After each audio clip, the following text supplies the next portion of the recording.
नए साल का आगाज हो चुका है। आज विश्व भर में 1 जनवरी की खास तारीख को नया साल मनाया जा रहा है। लेकिन हम आपसे पूछना चाहेंगे कि क्या आपने कभी सोचा है कि हर साल मनाया जाने वाला ये नया साल 1 जनवरी को ही क्यों मनाया जाता है? क्यों साल की शुरुआत जनवरी की 1 तारीख से ही होती है?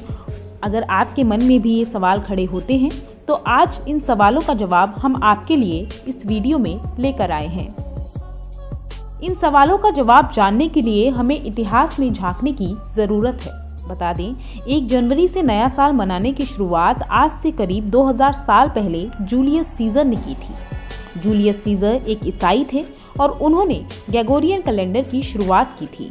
इस कैलेंडर की शुरुआत 15 अक्टूबर सन 1582 में हुई थी और इस कैलेंडर की शुरुआत के बाद से ही 1 जनवरी को नया साल मनाने की परंपरा शुरू हुई थी। जानना यह भी जरूरी है कि ग्रेगोरियन कैलेंडर से पहले रूस का जूलियन कैलेंडर प्रचलन में था। इस कैलेंडर में केवल 10 महीने ही हुआ करते थे। दिक्कत तब आती थी जब इस कैलेंडर में क्रिसमस की तारीख हर साल बदला करती थी। इतिहासकारों का कहना है कि क्रिसमस की एक निश्चित तारीख तय करने के लिए ही सन 1582 में 15 अक्टूबर के दिन अमेरिका के नेपल्स के फिजिशियन अलाइसिस लीसस ने ग्रेगोरियन कैलेंडर पेश किया और जूलियस सीजर ने इस कैलेंडर को अपनाते हुए इसे लागू कर 1 जनवरी से नया साल मनाने की शुरुआत की। बताया तो ये भी जाता है कि पहले क्रिसमस की तरह नया साल हर जगह पर अलग अलग दिन में मनाया जाता था। आपको शायद ये जानकारी ना हो, लेकिन भारत की तरह अलग अलग देश भी इसे अलग अलग दिनों पर मनाना पसंद करते थे।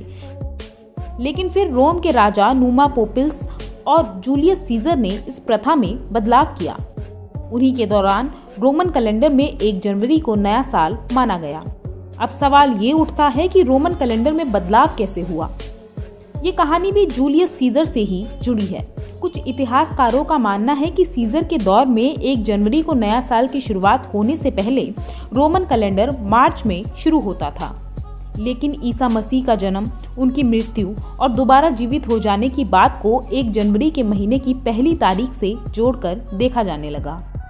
25 दिसंबर को ईसा मसीह का जन्म होने के बाद जैसे जैसे ईसाई धर्म आगे बढ़ा, वैसे वैसे नया साल 1 जनवरी को मनाने की प्रथा शुरू हो गई।